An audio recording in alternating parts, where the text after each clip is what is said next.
आज बात करने वाले हम गॉस की प्रमेय का दूसरा अनुप्रयोग, जो कि है अनंत विस्तार की समतल अचालक चादर के निकट वैद्युत क्षेत्र की तीव्रता का डेरिवेशन। ये डेरिवेशन जो है बहुत इंपॉर्टेंट डेरिवेशन, और फिजिक्स के पेपर में ये जान लो हर साल पूछा जाता है, और एकदम बेहतरीन तरीके से, एकदम आसान तरीके से आज इस डेरिवेशन को देखेंगे। एक चीज जान लो, ज्यादातर स्टूडेंट इसे क्या समझते, बहुत ही कठिन डेरिवेशन समझते, लेकिन आज के इस वीडियो को देखने के बाद ना ये डेरिवेशन आप एकदम चुटकियों में कर लोगे, एकदम आसान तरीके से कर लोगे, क्योंकि आपको इतना बेहतरीन तरीके से आज इस डेरिवेशन को समझाने वाले। तो बस आपको करना क्या, इस वीडियो को पूरा लास्ट तक देखना, और फिजिक्स के पेपर में 5 नंबर का ये पूछा जाता है, तो 5 नंबर आपके इस वीडियो को देखने के बाद पक्के भी हो जाएंगे। ठीक है, तो बिना टाइम वेस्ट किए शुरू करते हैं गॉस की प्रमेय का दूसरा अनुप्रयोग, अनंत विस्तार की समतल अचालक चादर के निकट वैद्युत क्षेत्र की तीव्रता का सूत्र। और बात करें इसका पहला अनुप्रयोग, इसके पहले वाले वीडियो को हमने देख लिया है, अगर आपने नहीं देखा तो डिस्क्रिप्शन में फिजिक्स की प्लेलिस्ट है, वहां पे जाके देख सकते हो। ठीक है, तो इस डेरिवेशन को सिंपल से हम लोग देखते हैं। अनंत विस्तार की समतल अचालक चादर लेना है और उसके निकट हमें वैद्युत क्षेत्र निकालना है, किसके सहायता से, गॉस की प्रमेय की सहायता से। ठीक है, इतनी सी बात है, सिंपल। आपको अनंत विस्तार की एक समतल अचालक चादर लो, उसके निकट वैद्युत क्षेत्र निकाल के दिखा दो, गॉस की प्रमेय लगा देना, वही आपका डेरिवेशन कंप्लीट हो जाएगा। तो सिंपल से देखो, देखते हैं। सबसे पहले हम क्या करते हैं, एक समतल अचालक चादर बना लेते हैं। देख सकते हो इस टाइप से हम लोग यहाँ पे बनाते हैं समतल अचालक चादर। ठीक है, इस टाइप से देखो बना लेते हैं समतल अचालक चादर। ठीक है, इस टाइप से।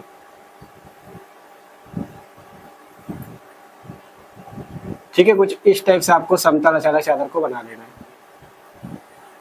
ये हमारे पास क्या हो जाएगी, एक समतल अचालक चादर। ठीक है, अब ये एक समतल अचालक चादर है, मान लेते हैं चादर जो है प्लस आवेश से आवेशित है। ठीक है, ये चादर जो है क्या है, प्लस आवेश से आपका आवेशित है, इसको प्लस आवेश से आपको आवेशित कर देना है। ठीक है, इस टाइप से ये जो समतल अचालक चादर है क्या है, प्लस आवेश से आवेशित है।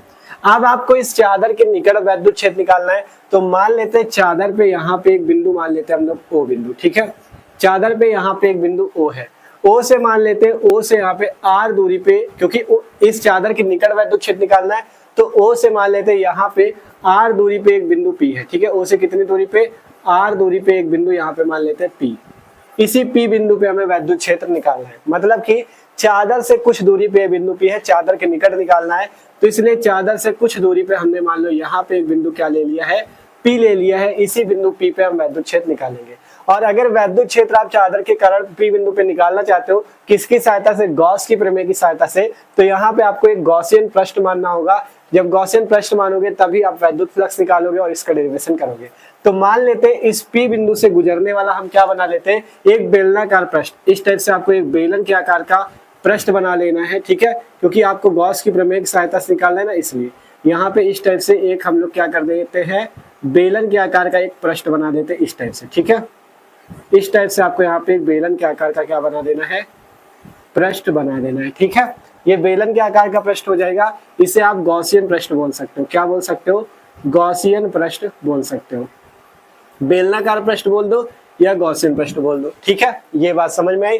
अब मान लेते हैं ये जो बिंदु P है, इसमें जो वेक्टर क्षेत्रफल आपका dA वेक्टर है और जो वैद्युत क्षेत्र E वेक्टर है, ये दोनों जो है एक ही दिशा में आपका कार्यरत है। ध्यान से समझना, इस बिंदु P पे हमने माना कि जो वैद्युत क्षेत्र E है और जो वेक्टर क्षेत्रफल dA है, ये एक ही दिशा में कार्यरत है, और जब दोनों एक ही दिशा में कार्यरत होगा, मतलब दोनों के बीच में कोण कितना बनेगा, 0 डिग्री का। दोनों के बीच में कितना कोण बनेगा, थीटा बराबर 0 डिग्री। ठीक है, क्योंकि डीए और ई एक ही दिशा में, इसलिए कोण आपका 0 डिग्री हुआ। तो सिंपल इतना समझ में आया, कोई दिक्कत नहीं। चादर थी, चादर पे एक बिंदु ओ था, तो अब इस चादर के निकट वैद्युत क्षेत्र निकालना है, तो ओ से हमने आर दूरी पे एक बिंदु पी माना। आप जिस टाइप से इधर बिंदु पी लिए हो, आप चाहो तो इधर भी ले सकते हो। ठीक है, इस साइड भी ले सकते हो। यहाँ पे बिंदु पी लिया, यहाँ पे एक क्षेत्रफल डीए वेक्टर और ई वेक्टर एक ही दिशा पे, थीटा 0 हो गया। और यहाँ पे बेलन के आकार का हमने पृष्ठ बना दिया। क्यों बनाया, क्योंकि गॉस की प्रमेय की सहायता से निकालना है, तो इसलिए बेलन के आकार का पृष्ठ बनाया, जो कि गॉसियन पृष्ठ है। ठीक है, अब जैसे ये पृष्ठ इधर बनाया गया है, मतलब आर दूरी पे बिंदु पी लिया गया, वैसे ही हम इस साइड में भी तो ले सकते थे।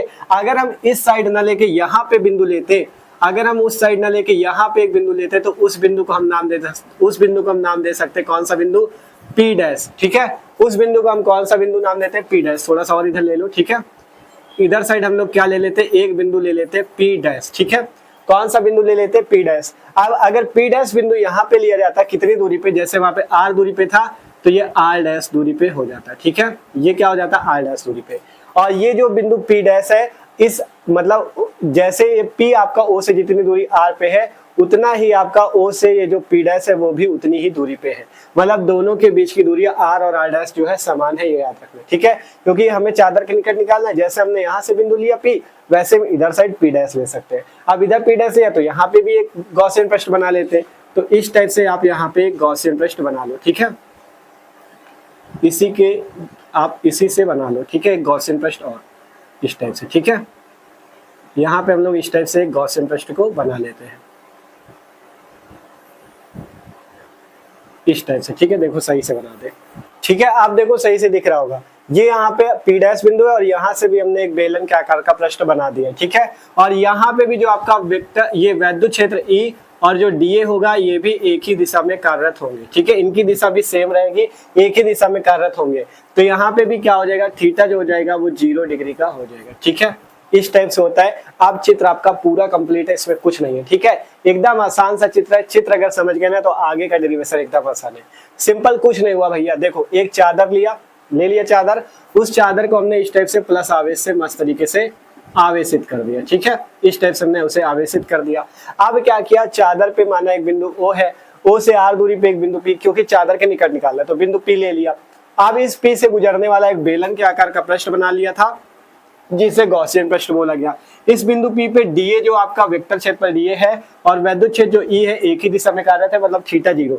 जैसे हमने इधर बिंदु P लिया, हम इधर भी ले सकते हैं। तो इसी P बिंदु की तरह हमने एक बिंदु यहाँ पे ले लिया P डैश, O से R डैश दूरी पे। इसे डैश डैश लाइन के आकार, डैश डैश लाइन से एक बेलन का पृष्ठ बना दिया गया। ठीक है, यहाँ पे क्या किया गया, इस टाइप से डैश डैश लाइन से एक बेलन का पृष्ठ बना दिया गया। यहाँ पे E वेक्टर और dA वेक्टर एक ही दिशा पे यहाँ पे भी होंगे, इसलिए थीटा यहाँ पे भी 0। ये भी आपका गॉसियन पृष्ठ ही है। ठीक है, तो यहाँ पे भी वही स्थिति है, थीटा 0, यहाँ पे भी वही स्थिति थीटा 0, क्योंकि दोनों तरफ एक ही तरह के गॉसियन पृष्ठ लिए गए हैं। दोनों में E वेक्टर और dA वेक्टर एक ही दिशा में कार्यरत है। तो ये सिंपल सा इस टाइप से पूरा चित्र आपका कंप्लीट हो जाता है। यही आपका चित्र है किसका, इसी समतल अचालक चादर के निकट वैद्युत क्षेत्र की तीव्रता निकालने का। चित्र बन गया। अब चित्र बनने के बाद देखो, सबसे पहले चित्र बनाना होता है, फिर चित्र में आपने क्या क्या बनाया उसको यहाँ पे बना के लिखना है कि माना हमने सबसे पहले ये किया, फिर हमने वो किया, उसे बना के लिखना है। कैसे लिखना है अपने शब्दों में, वो भी सीखते जाओ। सबसे पहले लिखना है माना, यहाँ पे लिख देना 2-3 लाइन में बढ़िया से लिख देना। माना एक समतल आवेशित चादर है, इस चादर पे एक बिंदु O है, O से R दूरी पे एक बिंदु P है, P से गुजरने वाला एक गॉसियन पृष्ठ बना लेते हैं और मान लेते हैं कि P पे E वेक्टर और dA वेक्टर एक ही दिशा में कार्य कर रहे हैं। जैसे हमने P बिंदु लिया, वैसे ही हम एक बिंदु P डैश लेते हैं, इसमें भी E और dA एक ही दिशा में कार्य कर रहे हैं। अपने शब्दों में लिखना, कुछ नहीं, जो चित्र बनाया वही लिख देना। सबसे पहले माना शुरू करना। माना एक समतल आवेशित चादर है, चादर पे बिंदु O है, O से R दूरी पे बिंदु P है, P से गुजरने वाला एक गॉसियन पृष्ठ बनाया, इसी तरह से एक बिंदु P डैश भी लिया। इसी टाइप से आपको 3-4 लाइन में बना के आसानी से लिख देना। ठीक है, अब इसके बाद बात आएगी डेरिवेशन की। आसानी से आप डेरिवेशन कर सकते हो और पूरे आपके 5 नंबर फिक्स हो। अब सिंपल तरीके से हम लोग इस डेरिवेशन को करते भी है, एकदम आसान है। देखो, सबसे पहले क्या करना है, डेरिवेशन करने के लिए जब 3-4 लाइन आप लोग बना के जो लिख लोगे माना आना वाली बातें, उसके बाद यहाँ से आपको लिखना है सबसे पहले इस बिंदु P से गुजरने वाला वैद्युत फ्लक्स। लिखते हैं बिंदु P से बिंदु, ठीक है, क्या लिखते हैं, बिंदु P से गुजरने वाला वैद्युत फ्लक्स। ठीक है, जब वो चीजें बात 2-3 लाइन लिख लेना, तब उसके बाद बिंदु P से गुजरने वाला वैद्युत फ्लक्स। ठीक है, बिंदु P से गुजरने वाला हम लोग क्या निकाल लेते हैं, वैद्युत फ्लक्स निकाल लेते हैं। तो जब बिंदु P से गुजरने वाला जो वैद्युत फ्लक्स आ जाएगा वो क्या हो जाएगा, वो हो जाएगा d फाई E। ठीक है, वो क्या हो जाएगा, d फाई E हो जाएगा, क्योंकि यहाँ पे dA क्षेत्रफल है इसलिए d फाई E। और यहाँ पे एक चीज देखना, यहाँ पे P बिंदु पे भी वैद्युत फ्लक्स आएगा और P डैश बिंदु पे भी, मतलब 2 वैद्युत फ्लक्स आएंगे, इसलिए इसे क्या कर लेना, d फाई E1 कर लेना। यहाँ पे जो निकलेगा उसे d फाई E2 कर लेंगे। ठीक है, तो यहाँ से d फाई E1 बराबर सूत्र क्या हो जाएगा, वैद्युत क्षेत्र E वेक्टर डॉट में dA वेक्टर। ठीक है, ये सूत्र हो जाएगा, आपको पता है d फाई E1 बराबर क्या हो जाएगा, E vector dot d vector. अब जब ये आपका जो डॉट है ये हटेगा तो यहाँ पे cos थीटा आ जाएगा, आपको पता है। तो d फाई E1 बराबर EDA cos theta, EDA cos theta, ये चीज आ गया। ठीक है, अब इसके बाद हमने बताया थीटा यहाँ पे 0 है। क्यों थीटा 0 है, क्योंकि E और dA एक ही दिशा में कार्य कर रहे हैं, इसलिए थीटा बराबर 0। तो यहाँ से लिख देना, चूंकि थीटा जो है आपका जीरो डिग्री है। थीटा कितना है? 0 डिग्री। जब थीटा 0 हो जाएगा तो थीटा की जगह 0 रख दो, तो डी फाई E1 बराबर E D A cos 0 degree. ठीक है, ईडीए कितना हो गया? Cos 0 degree. और कॉस 0 का सबको मान भी पता है कितना होता है? 1। तो यहाँ से लिख देना, चूंकि इसे भी कोष्टक में रखो, थीटा 0 रखा सबसे पहले हमने, फिर चूंकि लिख देते हैं कॉस 0 की वैल्यू यहाँ से 1 होती है। ठीक है, कॉस 0 की वैल्यू कितनी होती है? 1 होती है। तो यहाँ से कॉस 0 1 रख देंगे, तो डी फाई E1 बराबर E D A into cos 0 की वैल्यू 1। तो यहाँ से इसे हल करोगे तो डी फाई E1 बराबर क्या आ जाएगा? E D A. ठीक है, इसे मान लेना समीकरण नंबर 1। ठीक है, सिंपल सा, कुछ नहीं, cos 0 की जगह 1 रखो, गुणा कर दो, ई डी आ गया। ये क्या निकला? बिंदु P से गुजरने वाला वैद्युत फ्लक्स। आप जिस प्रकार आपने P से गुजरने वाला निकाला, उसी प्रकार से P' से गुजरने वाला निकालते हैं। तो सबसे पहले लिखते हैं P के जैसा ही एक बिंदु P' है, या लिख सकते हो P के जैसा एक बिंदु जो है सममित बिंदु P' है। लिखते हैं यहाँ पे कि P की तरह लिख देते हैं, P के, देखो इस तरह से लिखते हैं, चूंकि P के सममित बिंदु P' है, चूंकि P के सममित बिंदु को मतलब उसी तरह का या समान, उसी के समान बिंदु जो है P' है, अतः P' से गुजरने वाला वैद्युत फ्लक्स, अतः P' से गुजरने वाला वैद्युत फ्लक्स। ठीक है, गुजरने वाला क्या निकाल लेते हैं? वैद्युत फ्लक्स निकाल लेते हैं। ध्यान समझना हम क्या कर रहे हैं यहाँ पे, P' से गुजरने वाला वैद्युत फ्लक्स, मतलब हमने कहा P के जैसा ही या P के सममित बिंदु ही P' है, तो P' से गुजरने वाला वैद्युत फ्लक्स। पहले P से गुजरने वाला ये निकला, अब P' से गुजरने वाला क्या आ जाएगा? डी फाई E2 बराबर, ठीक है, डी फाई E2। अब आप चाहो तो पूरा इसी तरह से फिर से निकाल सकते हो कि डी फाई E2 बराबर E vector dot D A vector, फिर यहाँ से E D A cos theta रखोगे, और यहाँ पे भी थीटा 0 तो कॉस 0 आएगा और वैल्यू 1, फिर से वैल्यू इतनी ही आने वाली है। तो सीधा सीधा डायरेक्ट हम लोग इसकी वैल्यू ई डी ए रख देते हैं और इसे मान लेते हैं समीकरण नंबर 2। ये समझ में आया कि नहीं हमने कैसे कर दिया? हमने कहा देखो P के सममित बिंदु P' था, P' से गुजरने वाला वैद्युत फ्लक्स। अब ये बताओ डी फाई E2 को हमने ईडीए को कर दिया, हमने इसलिए कर दिया क्योंकि P के जैसा ही बिंदु है, तो जिस प्रकार जितना वैद्युत फ्लक्स इसमें आएगा उतना इसमें भी तो आ जाएगा, क्योंकि r दूरी पे था, यहाँ पे r' दूरी पे, E और D थीटा बराबर 0 बना रहे हैं, मतलब एक ही दिशा में, यहाँ पे भी थीटा 0 बना रहे हैं, तो वैल्यू तो उतनी ही आने वाली है, इसलिए डी फाई E2 को हमने डायरेक्ट यहाँ से ईडीए लिख दिया। तो ये P' से निकलने वाला आया, ये P से, ठीक है, दोनों सेम आए हैं क्योंकि दोनों सममित बिंदु एक जैसे ही बिंदु थे, तो दोनों के लिए वैद्युत फ्लक्स आ गया। अब क्या करते हैं, अब हम निकाल लेते हैं इनका कुल वैद्युत फ्लक्स। ठीक है, इनका अब हम क्या निकाल लेते हैं? कुल वैद्युत फ्लक्स। ये दोनों के अलग अलग हैं, P' वाला और P वाला। अब इनका कुल वैद्युत फ्लक्स निकाल लेते हैं, तो लिखते हैं कुल वैद्युत फ्लक्स, कुल वैद्युत फ्लक्स P और P' का कुल वैद्युत फ्लक्स निकाल लेते हैं। ठीक है, तो कुल वैद्युत फ्लक्स जो हो जाएगा वो हो जाएगा डी फाई E बराबर D phi E1 plus D phi E2। ठीक है, ये हो जाएगा कुल वैद्युत flux D phi E1 plus D phi E2। ठीक है, तो डी फाई E1 और डी फाई E2 की वैल्यू रख दो, कितनी? डी फाई E1 की ईडीए और इसकी भी ईडीए, तो यहाँ से ईडीए प्लस ईडीए, तो यहाँ से डी फाई E कितना आ जाएगा? डी फाई E आ जाएगा 2 ईडीए, डी फाई E कितना आ गया? 2 ईडीए। तो यहाँ तक समीकरण 2 बना था, इसे मान लेना समीकरण नंबर 3। ठीक है, ये क्या निकला? आपका कुल वैद्युत फ्लक्स निकला डी फाई E बराबर 2 ईडीए। कहाँ का? इस P और P' का कुल वैद्युत फ्लक्स निकला कितना? 2 ईडीए। तो अभी P से गुजरने वाला और P' से गुजरने वाले का हमने कुल निकाला। अब हम क्या निकालेंगे? संपूर्ण गॉसियन पृष्ठ से गुजरने वाला वैद्युत फ्लक्स। आपको हमने पहले भी सिखाया है कि अगर मान लो छोटा वैद्युत फ्लक्स डी फाई E पता है और जब संपूर्ण गॉसियन पृष्ठ से गुजरने वाला निकालते हैं तो उसका हम लोग समाकलन कर देते हैं, ये सबको बताया गया था। ठीक है, तो यहाँ से हम लिखते हैं संपूर्ण गॉसियन पृष्ठ से, संपूर्ण गॉसियन पृष्ठ से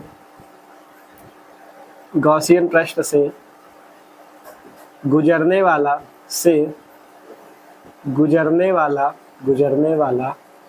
वैद्युत फ्लक्स। ठीक है, संपूर्ण गॉसियन पृष्ठ से गुजरने वाला वैद्युत फ्लक्स। ठीक है, अब हम लोग क्या निकाल लेते हैं? संपूर्ण गॉसियन पृष्ठ से गुजरने वाला वैद्युत फ्लक्स। और यहाँ पे एक चीज ध्यान देना, अभी जब गॉस की प्रमेय आगे लगाई जाएगी और यहाँ पे जो चादर आवेशित थी इसके कारण यहाँ पे ध्यान रखना, यहाँ पे आवेश का पृष्ठ घनत्व तो सिग्मा कार्य करता है, ये शायद हमने पहले नहीं बताया। याद रखना कि आपका इस चादर पे जो आवेश है प्लस आवेश, इसके कारण यहाँ पे आवेश का पृष्ठ घनत्व तो सिग्मा कार्य करता है। ठीक है, ये याद रखना, ये अभी आगे यूज आएगा। ठीक है, तो यहाँ पे भी समझो संपूर्ण गॉसियन पृष्ठ से गुजरने वाला वैद्युत फ्लक्स क्या हो जाएगा? फाई E बराबर हो जाएगा, मतलब फाई E क्या हो जाएगा?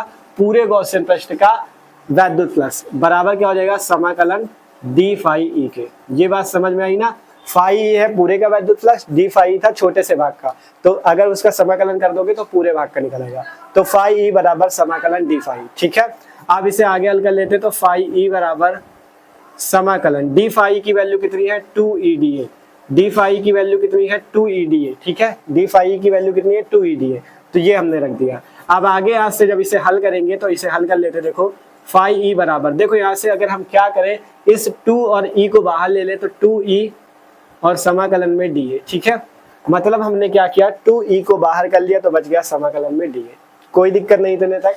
अब इसके आगे इधर हल कर लेते क्योंकि नीचे फिर दिखेगा नहीं। ठीक है, अब देखो क्या करते, इसे हल करते, तो देखो एक चीज ध्यान देना, अब अगर DA जो है, ये DA क्या था, इस छोटे से भाग का क्षेत्रफल था, ये जो आपको बेलन में इस टाइप से दिख रहा है, इसका क्षेत्रफल है DA। अब जो अगर DA आपका छोटा सा क्षेत्रफल है और अगर आप DA का समाकलन कर देते हो तो मतलब क्या आ जाएगा, पूरा क्षेत्रफल। जैसे ही आपका डी फाई छोटा सा वैद्युत फ्लक्स था, अगर उसका आपने समाकलन किया तो एक बड़ा वैद्युत फ्लक्स आ गया फाई ई। वैसे अगर DA छोटा सा क्षेत्रफल है, उसका समाकलन करोगे तो बड़ा क्षेत्रफल आ जाएगा A। ठीक है, तो ये बात ध्यान देना है। यहाँ से समाकलन DA की जगह हम लोग क्या लिख सकते हैं, लिख देना चूंकि समाकलन DA बराबर किसके हो जाएगा, A के। और A के क्यों हो गया, क्योंकि DA छोटा सा क्षेत्रफल था, जब उसका समाकलन होगा तो पूरे भाग का, पूरे गॉसियन पृष्ठ का क्षेत्रफल मतलब A के इक्वल। ठीक है, तो समाकलन DA की जगह हम लोग A कर देंगे, तो यहाँ से फाई ई कितना आ जाएगा, फाई ई आ जाएगा 2E इंटू में A। ठीक है, इसे कौन सा समीकरण मान लेते हैं, इसे मान लेते हैं चौथा समीकरण। ठीक है, इसे मान लिया हमने चौथा समीकरण, सिंपल है एकदम। फाई ई बराबर 2E, समाकलन DA को A कर दिया, तो फाई ई बराबर 2E इंटू A। तो इतने तक समझ में आएगी। अभी तो ये वैद्युत फ्लक्स आपने निकाल लिया है, गॉसियन पृष्ठ से गुजरने वाला। अब सिंपल गॉस की प्रमेय लगाओ, आवेश का पृष्ठ घनत्व का सूत्र लगाओ, वैद्युत क्षेत्र आपके सामने। ठीक है, तो इतना समझ में आया कि नहीं, कोई दिक्कत नहीं। चित्र था पहले, फिर P से गुजरने वाला वैद्युत फ्लक्स, फिर P' से गुजरने वाला वैद्युत फ्लक्स, फिर उसका कुल वैद्युत फ्लक्स, फिर संपूर्ण गॉसियन पृष्ठ से निकलने के लिए समाकलन कर देना, संपूर्ण निकल आएगा। ठीक है, अब एक काम करो आप लोग, इसका स्क्रीनशॉट कर लो, तो इधर वाला इरेज करके आगे का डेरिवेशन हम यहाँ पे कर देते, क्योंकि बोर्ड में अब जगह है नहीं। ठीक है, तो जल्दी से स्क्रीनशॉट कर लो। ठीक है, अब इसके आगे का हम लोग यहाँ पे हल करते हैं। तो देखो इतने तक चौथे समीकरण तक बन गया। अब सबसे पहले हम लगाते हैं आवेश का पृष्ठ घनत्व। यहां से लिखते हैं आवेश का पृष्ठ घनत्व, आवेश का पृष्ठ घनत्व, पृष्ठ घनत्व से। ठीक है, आवेश का पृष्ठ घनत्व से। आवेश का पृष्ठ घनत्व का सूत्र पता है ना सबको, सिग्मा बराबर सूत्र होता है Q अपॉन में A, जहां सिग्मा को आवेश का पृष्ठ घनत्व बोलते हैं, Q को आवेश बोलते हैं, A को क्षेत्रफल बोलते हैं। सबको सूत्र पता होना चाहिए, हमने पढ़ाया है पहले। ठीक है, तो इसलिए जिसने अगर नहीं पढ़ा आवेश का पृष्ठ घनत्व, आवेश का रेखीय घनत्व, आवेश का आयतन घनत्व, तो आप लोग चैनल पे वीडियो जाके देख सकते हो। ठीक है, तो सिग्मा बराबर Q अपॉन A। अब यहाँ से क्या करते हैं, Q का मान निकाल लेते हैं। Q का मान निकालोगे तो ये जो भाग में इधर चला जाएगा घोड़े में, तो Q बराबर क्या आ जाएगा, सिग्मा इंटू में A। ठीक है, Q का मान क्या आ जाएगा, सिग्मा इंटू A। ठीक है, यहाँ से Q की वैल्यू आ गई सिग्मा इंटू A, ये मान आया Q का। आप चाहो तो इसे कोई समीकरण मान लो, यहाँ पे चौथा माना था, इसे पांचवा मान लो। ठीक है, इस टाइप से ये अभी क्या निकला, Q का मान। अब लगाते हैं गॉस की प्रमेय, लिखते हैं गॉस की प्रमेय से। गॉस की प्रमेय भी सबको पता होनी चाहिए। ठीक है, गॉस की प्रमेय क्या होती है, गॉस की प्रमेय होती है फाई ई बराबर Q अपॉन में एप्सिलॉन नॉट। ठीक है, आवेश का 1 अपॉन एप्सिलॉन नॉट गुना, तो फाई बराबर Q अपॉन एप्सिलॉन नॉट। अब इस समीकरण 5 में आपको Q का मान है सिग्मा इंटू A, तो यहाँ से Q का मान रख देते हैं। लिखते हैं Q का मान रखने पे, Q का मान रखने पर। ठीक है, यहाँ पे हम लोग क्या कर देते हैं, Q का मान रख देते हैं, तो क्या आ जाएगा, यहाँ से देखो फाई ई बराबर, जब Q का मान रखोगे तो सिग्मा इंटू A अपॉन में एप्सिलॉन नॉट। ठीक है, देख लो सिंपल, Q का मान रखा सिग्मा इंटू A था, तो Q की जगह sigma into A, epsilon not पहले से, देख लो कोई दिक्कत नहीं है। फाई ये रहा, Q की जगह सिग्मा इंटू A और बट्टे में एप्सिलॉन नॉट पहले से। अब आगे हल करते, देखो इतना आ गया, इसे पांचवा माना था, इसे मान लो छठवां समीकरण। ठीक है, अब एकदम थोड़ा सा बचा, आपका पूरा डेरिवेशन कंप्लीट है। आप देखो यहाँ पे देखोगे, यहाँ पे फाई बराबर आया सिग्मा इंटू A बटा एप्सिलॉन नॉट, यहाँ पे आया फाई बराबर 2E इंटू A, मतलब यहाँ भी फाई है, यहाँ भी फाई, मतलब दोनों की लेफ्ट हैंड साइड में, दोनों के बाएं पक्ष में फाई ई है। अगर दोनों के बाएं पक्ष बराबर है, दोनों के लेफ्ट हैंड साइड बराबर है, तो दोनों के राइट हैंड साइड मतलब दायां पक्ष भी बराबर होगा। तो यहाँ से आप लिख सकते हो समीकरण 4 व समीकरण 6 से। लिखते हैं समीकरण 4 व 6 से। ठीक है, समीकरण 4 व 6 से, जब समीकरण 4 व 6 को हम लोग लगा देंगे तो आप देख रहे हो समीकरण 4 में फाई बराबर 2 इंटू ए, समीकरण 6 में फाई बराबर सिग्मा इंटू ए बटा एप्सिलॉन नॉट। मतलब दोनों में जब फाई आपके लेफ्ट हैंड साइड में है, दोनों की वैल्यू लेफ्ट हैंड साइड में बराबर है, तो दोनों के राइट हैंड साइड भी बराबर हो जाएंगे। मतलब 2 ई इंटू ए जो हो जाएगा सिग्मा इंटू ए बटा एप्सिलॉन नॉट के बराबर हो जाएगा। तो यहाँ से लिख देते हैं 2 ई इंटू ए बराबर sigma A upon epsilon not. देख लो सिंपल सा कुछ नहीं है, इसकी वैल्यू जो 2 ई इंटू ए है इसे हमने सिग्मा इंटू ए बटा एप्सिलॉन नॉट के बराबर कर दिया। क्यों कर दिया? क्योंकि इसमें फाई जो इधर का है ये इसके बराबर है, इसलिए ये वाला इसके बराबर होगा, इसलिए। ठीक है, अब इसे हल कर लेते हैं। देखो यहाँ से हमें वैद्युत क्षेत्र निकालना ई का मान, तो केवल ई को यहाँ पे रख दो और बाकी सब उधर भेज दो। उधर है सिग्मा ए बटा एप्सिलॉन नॉट। ठीक है, अब यहाँ पे 2 और ए जो था गुणे में था, इधर आ जाएगा नीचे भाग पे, तो 2 इंटू ए ये आ गया। ठीक है, अब इसे हल कर लेते हैं। देखो 2 इंटू ए गुणे पे था, इधर आया भाग में, तो सिग्मा ए बटा एप्सिलॉन नॉट इंटू 2 इंटू ए, मतलब ये 2 और ए यहाँ पे नीचे आ गया। अब हल करोगे तो ए से ए आपका कैंसिल हो जाएगा। ठीक है, ऊपर भी ए है नीचे भी ए, कैंसिल बचेगा क्या? यहाँ पे लिख लो ई बराबर सिग्मा अपॉन में 2 और एप्सिलॉन नॉट मिला के सिग्मा अपॉन 2 एप्सिलॉन नॉट। यही है वैद्युत क्षेत्र की तीव्रता का सूत्र। और वैद्युत क्षेत्र की तीव्रता का मात्रक भी पता होगा, न्यूटन प्रति कूलम। तो ये होता है अनंत विस्तार की समतल अचालक चादर के निकट वैद्युत क्षेत्र की तीव्रता का सूत्र, ई बराबर sigma upon 2 epsilon not Newton प्रति कूलम। तो इस टाइप से भाई आप सिंपल तरीके से इस पूरे डेरिवेशन को कर सकते हो। एकदम आसान डेरिवेशन है, बस इसमें आपको ध्यान देना सबसे पहले चित्र कैसे बना, उसमें भी ज्यादा कुछ नहीं, बस ध्यान से समझोगे समझ जाओगे। फिर इसके बाद पी से गुजरने वाला वैद्युत फ्लक्स, फिर पी डैश से गुजरने वाला, फिर दोनों का कुल वैद्युत फ्लक्स निकाल लो, फिर संपूर्ण गॉसियन पृष्ठ निकालने के लिए समाकलन कर दो।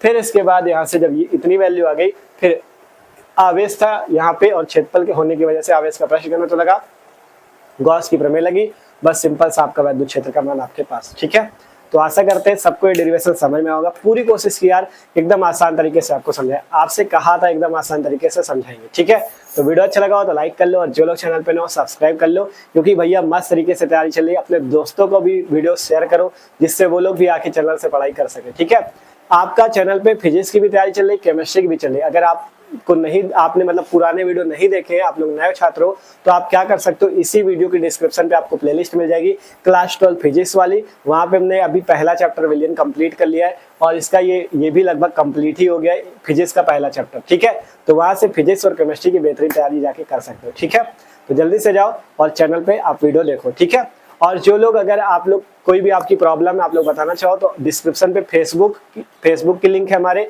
इंस्टाग्राम की, वहां पे जाके हमको फॉलो कर लो। कोई भी प्रॉब्लम है तो वहां पे बता सकते हो फेसबुक और इंस्टाग्राम पे। ठीक है, तो मिलते हैं अगले वीडियो पे, इसे स्क्रीनशॉट करना कर लो।